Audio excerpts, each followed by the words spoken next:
Welcome to Carpe Dime, the podcast about personal finance and everyday life. I'm Jamie Davidson. And I'm Courtney Cooper from Financial Center First Credit Union. Thanks for spending your free time listening to us talk about how life and family affects us achieving our financial goals. Yeah, here we go. It's that time of year. So today's topic, you really can't miss it right now. If you go out to the stores, you go to Walmart or Target or wherever, it's that time of year. Some people are excited about it.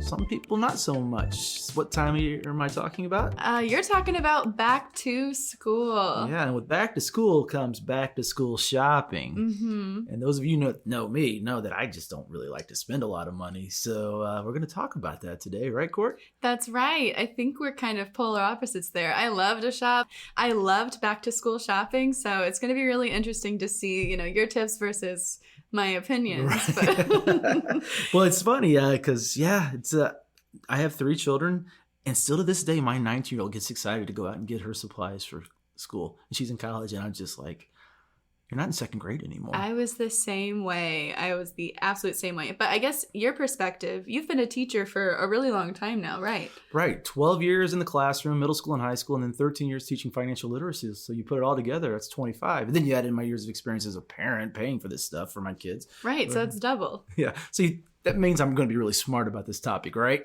Probably. We'll see. We'll see. Yeah, right. I'll start off with some facts first. Yeah, you're the if fact that's queen okay. today. I'm the fact queen. So according to the National Retail Foundation, the cost of returning to public school is about $697 per household every year. And that's even broken down a bit further. On average, here are the costs.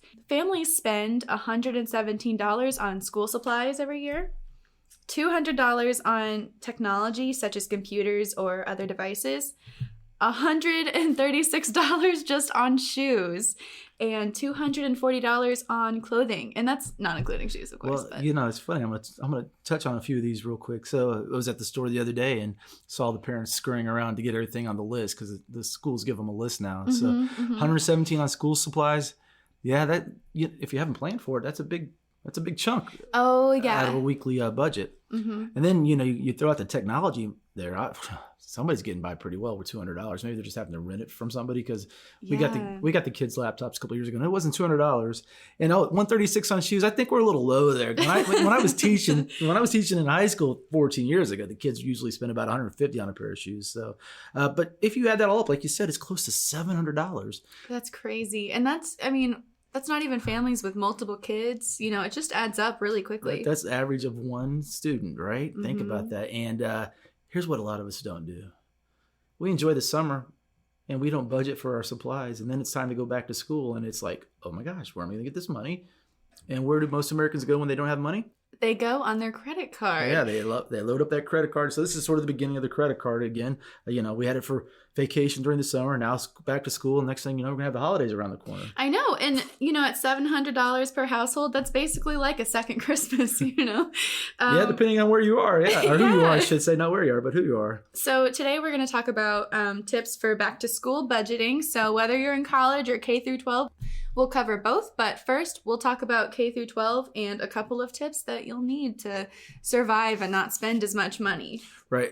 Number one really is you need to total everything up. How much is everything going to cost? Back to that word again, the B word, which I love to bring up. Budgeting. Budgeting, right? Budgeting is your favorite word. Yeah, so you're going to set up those expectations. When it comes to supplies, hopefully the school sent you a list, right? And if you have to pick up a list at a store, you don't have to shop that day. You can go home, evaluate what items you actually have already, and total up from there so you know what to expect and if you need to, work a little extra to make that money. That's right. And like we just said, $700, that's a lot of money. So find any way you can, right? Right. And set the expectation, that we're going to stay below this amount in that budget. Yes? Right. That comes to our second point. Create a spending limit and stick to it. That's not always easy. Right. It reminds me of when our daughters were growing up, we would set a budget for their clothing and they got to the point where they wanted to buy their own clothing. Mm-hmm. So we would take them shopping and set a budget, give them the money, and they would go buy everything and they had to come under budget. Well, if they spent half their budget on shoes, they only had the rest left for clothing. So set that hard budget, that hard limit for your students so that they understand that you just can't have everything all the time, right? Mm-hmm. And don't wiggle on it. If your student spends half their money on shoes, don't say, okay, I guess we'll bail you out a bit for clothes. Let it be a lesson to them. Right. And what do we want them to do? We want them to stick to it. Stick to their budget. That's right. Correct. So the third tip for back to school budgeting for K through 12 is you have to shop smart. So, if you're in the store, there's a generic version of notebooks and there's a 5-star version. The 5-star version is like $5 and the generic is $1. And what's the difference? Nothing. They're both lined paper. They'll last you throughout the semester. Right. And if they don't, you can go buy more. Mm-hmm, exactly. Because you saved $4 on the $1 one as opposed to the $5 one. Mm-hmm. My daughter should have listened to this because that's what I've been telling her for years. And she keeps telling me I have to get that brand name one, right? Mm-hmm. And it's not always about that. It's okay to buy generic. Not only that, for some reason, a lot of people think they need to get a new backpack every year. There's not always a need. If your backpack's still good, continue to use that backpack. So use what you had left over from last year, right? Mm-hmm. That was something I was really bad about. Every year, I wanted a new backpack. I wanted to be the coolest one when I was growing up, and I still wasn't the coolest, even with the new backpack. Even with the new backpack. So it's okay to reuse. No one's thinking about your backpack and whether or not you have a new one. So it's just in your head.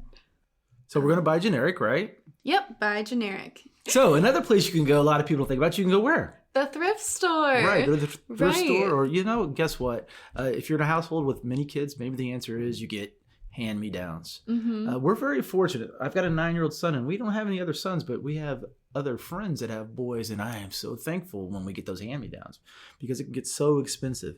Look for any way you can to save money, whether it's on the supplies, whether it's on the computer, whether it's on the shoes, the clothing, whatever that is. Facebook Marketplace, people are always giving away, kids' backpacks, school supplies that they don't need anymore. So it's always an option. Right. I just used that last week, actually. Oh, me too. I sold a pair of shoes on there, and my wife's like, nobody's gonna give you any money for that, and I sure did. I made some money. And guess what? That was my mad money. She didn't get any of it. Exactly. And you would be surprised. And let's say you did want a new backpack. You can always take last year's backpack. Instead of throwing it away, you can either donate it or you could sell it yourself. Right. So make a little money to buy a new one. Exactly. Options there. Yes. One of the things I love to do, we used to go to the outlet mall so that we, we're getting the brand name, but we're not paying the full price for it. So that's another option. Find different places. You can still get the brand name without paying brand name prices. I love the discount stores. I'm a big discount store shopper. What about you? Do you like the discount stores? Which one's your favorite? I am thrifting almost every weekend. That's what we did for my birthday. My friends make fun of me, but I love thrifting. It's nice. You save money and you still look good. Exactly. And people always ask me where I got something, and it's the thrift store. It surprises people. Always shop secondhand. It's worth it. Always. And another tip on that is when you're doing that, when we're still talking about the same thing, is sometimes you just buy in bulk. Right. Yes. If you have a lot of kids, you can get your notebooks in bulk, and it would be a lot cheaper than buying them all individually, or pens or other supplies like that. Very good. And our fourth one is, Courtney? Just wait till the season is over. You don't need supplies immediately all the time. So usually after a period of time where, the craze is over for back to schools, retailers will actually discount their items. You see it at the end of every school season, at Christmas, Halloween. Yeah, you see it at every season, don't you? Every season, yeah. Matter of fact, everyone, you should be buying your summer clothes now in August for next year. Now, you just got to make sure you stay skinny enough to wear them for next year. Right? You don't want to gain that weight. That might not happen. But that's the way to go. And I like the fact that you said it's the same thing with the holidays as well. So you can wait a couple weeks before the school year starts, and then prices might come back down a little bit. It might be, may not get the one thing that they want, but they're going to live. Honestly. Right. And, I think Americans are just really used to getting what they want now. They want to wear it now. But with a little bit of patience, you can actually save a lot of money. Things can be discounted to 50%, 75%. Not all the school supplies get bought. So. Right. It's a funny story, and I say that often, I guess, but it is a funny story. In my classroom, when I was teaching, we were talking about a pair of shoes, and 2 young men had the same pair of shoes on. And I asked the one how much he paid for the pair. I asked the other, and he told me how much he paid for the pair. And the students thought the one that paid less for the same pair of shoes didn't get as good as shoes. And I just really had to explain to them, they're the same pair of shoes. He saved $25. So when it comes to buying these things, hey, if you can get the brand name backpack or whatever it is and pay less, trust me, it's a win. And then maybe mom and dad have a little left over that you can do something else with, right? Yeah, exactly. So let's talk, real quick recap our tips for back to school budget. What is number one? Number one is total up everything that you need and set expectations. Set that expectation, have that budget. Number two is create a spending limit and stick to it. Number three is shop smart. So that's buy generic, go to the thrift store, get hand-me-downs, whatever you have to do. And number four is wait till back to school season is over. So instead of buying in August, maybe wait till September when everything's sort of discounted. 2 weeks of patience is a lot of money. Yes, it is. All right, now let's shall we talk about college students today? Yes. Yeah. So this one I'm a bit more familiar with because I have no kids and I was a college student a couple of years ago. She was. Yes. I think she still is. If you saw her, guys. Oh, that's rude. She hates this. I know. I got to tease her a little bit. He's just teasing. Yes. I think. I am teasing. Always.